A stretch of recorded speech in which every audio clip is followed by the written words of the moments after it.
नमस्कार प्रिय मित्रों, स्वागत है आपका हमारे YouTube चैनल एस्ट्रो वंडर्स में। मित्रों, सितंबर का महीना नजदीक है तो आजकल हम सभी 12 राशियों के लिए बारी बारी सितंबर माह के मासिक राशिफल पर बात कर रहे हैं, जिसमें आज बारी है कर्क राशि की।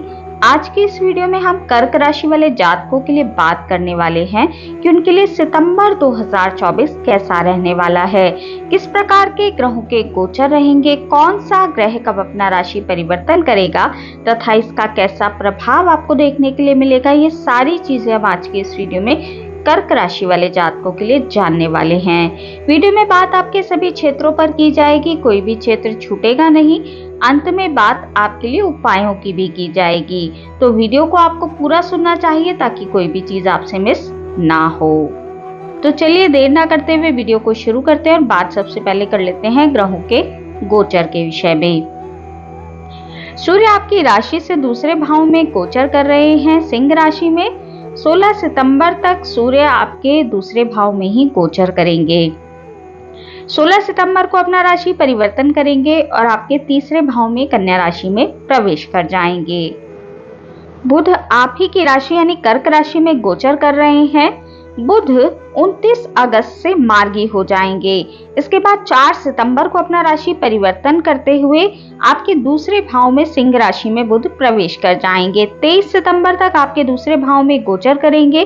23 सितंबर को बुध पुनः अपना राशि परिवर्तन करेंगे और आपके तीसरे भाव में कन्या राशि में बुध प्रवेश करेंगे। यहाँ पर बुध 23 सितंबर से लेकर 10 अक्टूबर तक उच्च अवस्था में गोचर करेंगे। शुक्र आपकी राशि से तीसरे भाव में गोचर कर रहे हैं। 18 सितंबर तक शुक्र आपके तीसरे भाव में गोचर करेंगे। यहाँ पर शुक्र जो है वो नीच अवस्था में गोचर कर रहे हैं। 18 सितंबर तक शुक्र नीच के रहेंगे। 18 सितंबर को अपना राशि परिवर्तन करेंगे और आपके चतुर्थ भाव में खुद की तुला राशि में शुक्र प्रवेश करेंगे। मंगल आपकी राशि से 12वें भाव में गोचर कर रहे हैं। पूरे सितंबर के माह में मंगल इसी प्रकार से आपके 12वें भाव में मिथुन राशि में गोचर करेंगे। गुरु आपकी राशि से 11वें भाव में गोचर कर रहे हैं। गुरु कोई परिवर्तन सितंबर के महीने में नहीं करेंगे। शनि आपकी राशि से अष्टम भाव में गोचर कर रहे हैं। शनि भी कोई परिवर्तन नहीं करेंगे। शनि इसी प्रकार से वक्री अवस्था में आपके अष्टम भाव में गोचर करेंगे। राहु आपकी राशि से भाग्य भाव यानी नवम भाव में गोचर कर रहे हैं। राहु भी कोई परिवर्तन नहीं करेंगे। केतु आपकी राशि से तीसरे भाव में गोचर कर रहे हैं। केतु भी कोई परिवर्तन सितंबर माह में नहीं करेंगे। मित्रों, चंद्रमा की बात हम इस वीडियो में नहीं करेंगे क्योंकि चंद्रमा हर 2.25 दिन में अपना राशि परिवर्तन कर लेते हैं, जिसके कारण चंद्रमा के प्रभाव को मासिक रूप से बता पाना संभव नहीं हो पाता है। इसके लिए मैं आपके लिए साप्ताहिक राशिफल लेकर आती हूँ प्रत्येक रविवार को। तो यदि आप चंद्रमा के प्रभाव को जानना चाहते हैं तो प्रत्येक रविवार को साप्ताहिक राशिफल को देख सकते हैं। हमने बात की ग्रहों के गोचर के विषय में, राशि परिवर्तन के विषय में। अब बात कर लेते हैं इनके प्रभावों की कि ये ग्रह का गोचर आपको किस प्रकार के प्रभाव सितंबर माह में देने जा रहा है। बात सबसे पहले आपके स्वास्थ्य की करेंगे तो स्वास्थ्य के लिहाज से महीना आपको मिले जुले परिणाम देने वाला है। शनि की ढैया के कारण, वक्री शनि के कारण आपको छोटी मोटी स्वास्थ्य संबंधी परेशानियां परेशान कर सकती हैं। वैसे बाकी ग्रहों की प्लेसमेंट आपके लिए बहुत अच्छी बनी हुई है। बाकी ग्रहों के कारण आपको कोई विशेष स्वास्थ्य संबंधी परेशानियां परेशान नहीं करेंगी, परंतु मंगल जो कि आपके 12वें भाव में गोचर कर रहे हैं तो आपको अपनी संतान के स्वास्थ्य का इस महीने थोड़ा सा ध्यान रखना चाहिए। संतान के स्वास्थ्य में दिक्कत आपको देखने के लिए मिल सकती है। बाकी आपका स्वास्थ्य इस महीने ठीक ठाक चलता दिखाई दे रहा है। शिक्षा के विषय में यदि बात की जाए तो कर्क राशि वाले जातकों को इस समय पर शिक्षा के क्षेत्र में ठीक ठाक परिणाम देखने के लिए मिलेंगे। शिक्षा में आपके अच्छे अंक लाने में आप सफल होंगे। स्पेशली जो जातक स्कूली शिक्षा ग्रहण कर रहे हैं या फिर कॉलेज की शिक्षा ग्रहण कर रहे हैं उनको अच्छे परिणाम देखने के लिए मिलने वाले हैं। इस महीने जो लोग विदेशों से जुड़कर शिक्षा ग्रहण कर रहे हैं उनको विशेष लाभ देखने के लिए मिल सकता है, या फिर यदि आप विदेशों से जुड़कर एडमिशन आदि के लिए ट्राई कर रहे थे तो ये महीना आपके लिए काफी अधिक निर्णायक साबित हो सकता है। आपका एडमिशन विदेशी संस्थाओं में होने की संभावना इस महीने बन रही है, तो आपको अपने प्रयास अवश्य ही जारी रखने चाहिए। बात यदि आपके करियर की जाए तो करियर के लिहाज से महीना ठीक ठाक है, आपको ठीक ठाक परिणाम देखने के लिए मिलेंगे। जो लोग मल्टीनेशनल कंपनियों में इस समय पर आवेदन करने वाले हैं, विदेशी सेक्टर से जुड़कर आवेदन करने वाले हैं, नौकरी के लिए ट्राई कर रहे हैं, उनको बहुत अच्छे परिणाम देखने के लिए मिलेंगे। लगभग आपकी नौकरी लगने की संभावना आपको बहुत अच्छी देखने के लिए इस महीने मिल सकती है। यदि आप एमएनसी में नौकरी करने के लिए ट्राई कर रहे हैं तो परिणाम आपको बहुत अच्छे देखने के लिए मिलने वाले हैं। ये जो समय है, यदि आप एमएनसी संस्थाओं से जुड़कर, एमएनसी कंपनियों से जुड़कर अपनी नौकरी में बदलाव करना चाहते हैं तो उसके लिए भी आपके लिए बहुत अच्छा दिखाई दे रहा है। बाकी आप यदि यहीं पर रहकर नौकरी के लिए ट्राई कर रहे हैं, अपने ही देश में नौकरी के लिए कोई आवेदन आदि कर रहे हैं, उसमें आपको मिले जुले परिणाम देखने के लिए मिल सकते हैं। हो सकता है आपकी नौकरी लगने में 18 सितंबर तक थोड़ी समस्याएं देखने के लिए मिलें।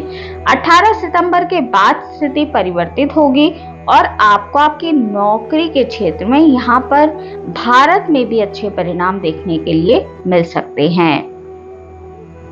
जो लोग पहले से नौकरी कर रहे हैं, चाहे सरकारी सेक्टर में नौकरी कर रहे हैं या फिर प्राइवेट सेक्टर में नौकरी कर रहे हैं, तो सरकारी सेक्टर में नौकरी कर रहे लोगों के लिए महीना बहुत अधिक उत्तम है।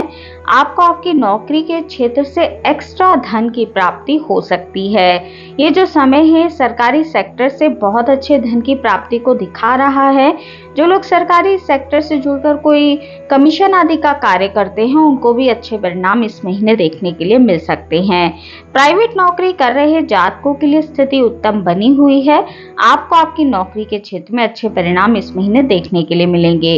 परंतु आपको प्राइवेट सेक्टर में यदि आप नौकरी करते हैं तो इस महीने एक विशेष चीज का आपको ध्यान रखना चाहिए कि आपको अपने बॉस से वाद विवाद नहीं करना चाहिए। यदि आप बॉस से वाद विवाद करने में उलझते हैं, बॉस से किसी प्रकार की आप बेवजह की कहासुनी करते हैं, तो फिर आपको उसमें बैड परिणाम भी देखने के लिए मिल सकते हैं। तो आपको थोड़ा सा ध्यान रखते हुए चलना चाहिए। प्राइवेट सेक्टर में जो लोग नौकरी करते हैं, अपने कार्य क्षेत्र में थोड़ा संतुलन बनाकर रखें और अपने व्यवहार पर, अपनी वाणी पर अपने सीनियर से बात करते हुए थोड़ी सावधानी आपको अवश्य ही रखनी चाहिए।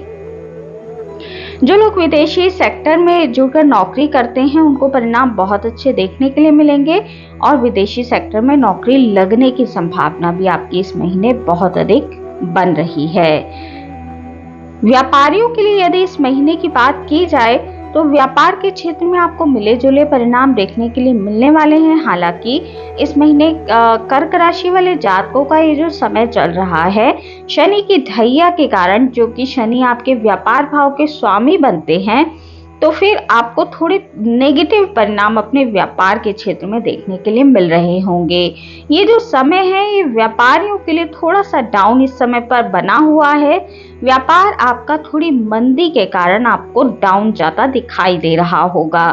इससे समय में आपको कोई नया व्यापार शुरू करने से बचना चाहिए। कोई नया व्यापार शुरू करने के लिए समय बहुत अधिक उत्तम नहीं है। तो व्यापारियों के लिए महीना मिला जुला रहने वाला है। आपके घर के जो दैनिक खर्चे हैं वो आपके व्यापार से निकलते रहेंगे, परंतु बहुत अधिक उन्नति आपको इस महीने भी व्यापार में देखने के लिए नहीं मिलेगी। व्यापार के क्षेत्र में थोड़ी मंदी का सामना आपको इस महीने करना पड़ सकता है। आर्थिक लिहाज से यदि इस महीने को देखा जाए, सितंबर माह के आर्थिक राशिफल की यदि बात की जाए तो आर्थिक लिहाज से समय आपके लिए मिला जुला दिखाई दे रहा है। 16 सितंबर तक आपके बैंक बैलेंस में वृद्धि होने वाली है। आपके पास अचानक से पैतृक संपत्ति के कारण या फिर कुटुंबी जनों के कारण धन आ सकता है। आपके ससुराल पक्ष से भी आपको इस महीने धन का लाभ होता दिखाई दे रहा है। 16 सितंबर के बाद आपके खर्चों में थोड़ी वृद्धि होती दिखाई दे रही है। आपको अपने खर्चों को थोड़ा सा कंट्रोल करके चलना चाहिए। धन आपके पास इस महीने आता रहेगा, परंतु आपके खर्चे भी बहुत अधिक मात्रा में इस महीने होते दिखाई दे रहे हैं। ये खर्चे आपके छोटी छोटी यात्राओं पर भी हो सकते हैं। इस महीने कार्य क्षेत्र के कारण आपकी यात्राएं थोड़ी सी अधिक होने वाली हैं, जिसके कारण आपके खर्चे हो सकते हैं। तो ये जो समय है ये आपके धन के लिहाज से मिला जुला रहने वाला है। आपकी आय में कोई विशेष परेशानी नहीं होती दिखाई दे रही है, परंतु आपको खर्चों को थोड़ा सा कंट्रोल करके इस महीने चलना चाहिए। भूमि, भवन या वाहन यदि आप खरीदना चाहते हैं, घर में किसी प्रकार का रेनोवेशन आदि का कार्य कराना चाहते हैं, तो आपको इस महीने 18 सितंबर के बाद के समय को चुनना चाहिए, क्योंकि आगे आने वाले समय में जल्दी ही त्योहारों आदि की शुरुआत होने वाली है। तो बहुत सारे लोग अपने घर में रेनोवेशन या फिर रंग रोगन आदि का कार्य कराते हैं। अपने घर के लिए नए नए सामान भी आप खरीदना चाह रहे हैं, तो 18 सितंबर के बाद के समय को आपको चुनना चाहिए, क्योंकि आपके चतुर्थ भाव के स्वामी शुक्र बनते हैं, जो कि 18 सितंबर से आपके चतुर्थ भाव में ही गोचर करेंगे। तो ये जो समय है 18 सितंबर के बाद का, ये अपने घर के लिए, भूमि, भवन, वाहन खरीदने के लिए, रेनोवेशन कार्य के लिए सर्वोत्तम साबित होगा। आपको इस समय का चयन अवश्य ही करना चाहिए। यदि आप उससे पहले करते हैं तो फिर आपको इन चीजों में थोड़ी परेशानी का सामना अवश्य ही करना पड़ेगा, क्योंकि आपके चतुर्थेश इस समय पर अपने घर से 12वें चल रहे हैं, वो भी नीच के होकर। तो इस समय आपको ऐसी स्थिति देखने के लिए मिल सकती है 18 सितंबर तक कि आपके घर में चीजें जल्दी जल्दी खराब हो रही हों, या फिर घर में कुछ परेशानी के कारण आपको थोड़े पैसे अधिक व्यय करने पड़ सकते हैं। परंतु 18 सितंबर के बाद शुक्र की स्थिति चेंज हो जाएगी और आपको इन सभी चीजों का लाभ अवश्य ही मिलने वाला है। बात आपके पारिवारिक जीवन की जाए तो पारिवारिक जीवन में भी आपको थोड़ा तनाव या फिर पारिवारिक सदस्यों से थोड़ी अनबन या फिर परिवार में किसी के स्वास्थ्य के कारण मानसिक परेशानियों का सामना 18 सितंबर तक करना पड़ सकता है। अपनी माता जी के स्वास्थ्य का आपको 18 सितंबर तक विशेष रूप से ध्यान रखना चाहिए। उनके स्वास्थ्य में थोड़ी परेशानी दिखाई दे रही है। अपने घर परिवार के सदस्यों का भी आपको विशेष तौर पर ध्यान रखना चाहिए। आपके घर परिवार में किसी को रोग आदि होने की संभावना इस समय पर बन रही है। संतान के विषय में यदि इस महीने की बात की जाए तो संतान आपकी ठीक ठाक अपने क्षेत्रों में आगे बढ़ती नजर आएगी। ये जो समय है ये आपकी संतान के लिहाज से ठीक ठाक दिखाई दे रहा है। यदि आपकी संतान नौकरी आदि के लिए प्रयास कर रही है, स्पेशली विदेशों से जुड़कर एमएनसी आदि में नौकरी के लिए ट्राई कर रहे हैं, तो इस महीने नौकरी लगने की बहुत अधिक संभावना बन रही है। आपकी संतान उन्नति और प्रगति करने वाली है। संतान के कारण आपके इस महीने थोड़े से खर्चे हो सकते हैं। संतान के स्वास्थ्य के कारण या फिर संतान के एडमिशन आदि के कारण, संतान की यात्राओं के कारण भी आपके इस महीने खर्चे होते दिखाई दे रहे हैं। बाकी ये जो समय है संतान के लिहाज से ठीक ठाक है, कोई विशेष परेशानी नहीं है। जो लोग संतान प्राप्ति के लिए प्रयास कर रहे हैं उनको अपने प्रयास जारी रखने चाहिए, क्योंकि संतान प्राप्ति के लिए बहुत अच्छे योग अक्टूबर माह में आपके लिए बनने वाले हैं और अक्टूबर माह आपकी संतान प्राप्ति के लिए बहुत अधिक निर्णायक साबित होगा।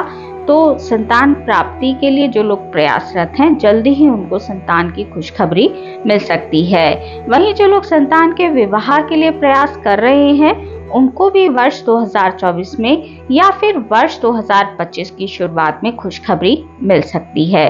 आपके संतान के विवाह तय होने की संभावनाएं बन रही हैं। थोड़ा सा ध्यान आपको इस महीने अपने संतान के स्वास्थ्य का अवश्य ही रखना चाहिए। उनके स्वास्थ्य में थोड़ी गड़बड़ी देखने के लिए मिल सकती है। प्रेमी और प्रेमिकाओं के विषय में यदि बात की जाए तो इस महीने आप दोनों में मेल जोल थोड़ा सा कम देखने के लिए मिलेगा। बाकी कोई विशेष परेशानी आपके प्रेम जीवन में देखने के लिए नहीं मिलेगी, परंतु एक दूसरे से दूरी का सामना आपको इस महीने करना पड़ सकता है। बाकी आपका प्रेम जीवन नॉर्मल तरीके से चलने वाला है। वैवाहिक जीवन के विषय में यदि बात की जाए तो वैवाहिक लिहाज से समय आपके लिए मिला जुला रहने वाला है। हालांकि आपके जीवन साथी के स्वास्थ्य में थोड़ी परेशानी इस समय पर देखने के लिए मिल सकती है। यदि आपके जीवन साथी के स्वास्थ्य में परेशानी नहीं है तो फिर आपके दोनों के थोड़े संबंधों में गिरावट देखने के लिए मिल सकती है। यदि पहले से ही संबंधों में अलगाव है, कोर्ट केस आदि चल रहा है, तो ये जो समय है ये आपके संबंधों को पूरी तरीके से तोड़ने वाला साबित होगा। बाकी ये जो समय है वैवाहिक जीवन के लिए थोड़ा कमजोर है, तो आपको अपने जीवन साथी से थोड़े मिला जुला कर रखना चाहिए, थोड़े से उनके स्वास्थ्य का ध्यान रखना चाहिए और जितना हो सके चीजों को इग्नोर करते हुए चलना चाहिए। जैसे ही शनि की ढैया आपके ऊपर से हटेगी, आपके वैवाहिक जीवन में भी आपको अनुकूलता देखने के लिए मिलने लगेगी। आगे आने वाले 6 महीने आपके वैवाहिक जीवन के लिए और जीवन साथी के लिए थोड़े से कमजोर रहने वाले हैं। भाग्य के विषय में यदि बात की जाए तो भाग्य आपका प्रबल रूप से आपका साथ देगा। यदि आप नौकरी के लिए ट्राई कर रहे हैं, कहीं विदेशों में रहना चाहते हैं, विदेशों के लिए वीजा आदि के लिए अप्लाई कर रहे हैं, तो ये जो समय है ये आपको आपके भाग्य का साथ दिलाने वाला साबित होगा। अपने घर में रेनोवेशन आदि के कार्य कराने के लिए, अपने बच्चों के विवाह के लिए, संतान प्राप्ति के लिए, सभी चीजों के लिए समय बहुत अधिक उपयोगी है। भाग्य का साथ आपको इसमें मिलता रहेगा, परंतु छोटी छोटी परेशानियां आपको चीजों की शुरुआत में देखने के लिए अवश्य मिलेंगी, क्योंकि राहु आपके नवम भाव में गोचर कर रहे हैं, जिसके कारण थोड़ी परेशानियां अवश्य मिलेंगी। परंतु जैसे जैसे समय बीतेगा आपके ये सभी काम बनते जाएंगे, तो अपने प्रयासों को जारी रखें। आपके काम अवश्य ही भाग्य के सहारे बनने वाले हैं। मित्रों, हमने बात की ग्रहों के गोचर और इसके राशिफल के विषय में बात हमने आपके सभी क्षेत्रों की। अब बात कर लेते हैं आपके लिए उपायों की। तो आपको 2 ही उपाय मैं बताऊंगी, वो आपको करने से अवश्य ही लाभ देखने के लिए मिलने वाला है। आपको शिव आराधना दैनिक रूप से करनी है। शिव आराधना से आपके सभी काम बनेंगे और जो भी परेशानी होगी वो धीरे धीरे दूर होने लगेगी। बहुत अधिक आप मंदिर नहीं जा पा रहे हैं, समय का अभाव है, तो फिर आप शिव जी के मंत्र जैसे महामृत्युंजय मंत्र, ओम नमः शिवाय का जाप दैनिक रूप से कर सकते हैं। इससे आपको लाभ देखने के लिए मिलेगा। बाकी शनि की ढैया के कारण जो परेशानियां आपके वैवाहिक जीवन में, जीवन साथी के स्वास्थ्य में या फिर आपके स्वयं के स्वास्थ्य में चल रही हैं, उसके लिए आपको शनि की पूजा अवश्य करनी चाहिए। शनि के दान करें, प्रत्येक शनिवार को शनि मंदिर में जाएं, शनि देव के आगे तेल का दीपक जलाएं, थोड़ी सी साबुत उड़द की दाल वहां पर दान करें, काले तिलों का दान करें, वहां पर बैठे गरीब व्यक्तियों को चप्पल, जूतों का, सिक्कों का या फिर खाने पीने की चीजों का आप दान कर सकते हैं। इससे आपको बहुत अच्छा लाभ देखने के लिए मिलेगा। इन उपायों को करके आप अपने आने वाले समय को उत्तम बना सकते हैं। तो मित्रों, ये थी जानकारी कर्क राशि वाले जातकों के लिए सितंबर 2024 की। आज की इस वीडियो में इतना ही। वीडियो अगर आपको अच्छी लगी हो, आपके लिए उपयोगी रही हो, तो वीडियो को लाइक कीजिए, शेयर कीजिए, कमेंट कीजिए और चैनल को सब्सक्राइब करना बिल्कुल भी ना भूलें। हमारे इस चैनल पर आपको साप्ताहिक राशिफल, मासिक राशिफल, वार्षिक राशिफल के साथ साथ सभी ग्रहों के गोचर प्रभाव की जानकारी मिलती रहती है। तो यदि आपकी भी रुचि ज्योतिष के क्षेत्र में है तो अवश्य ही हमारे चैनल को सब्सक्राइब कर लीजिए। मिलती हूँ आपसे अपनी अगली वीडियो में अगली किसी उपयोगी जानकारी के साथ। तब तक के लिए नमस्कार।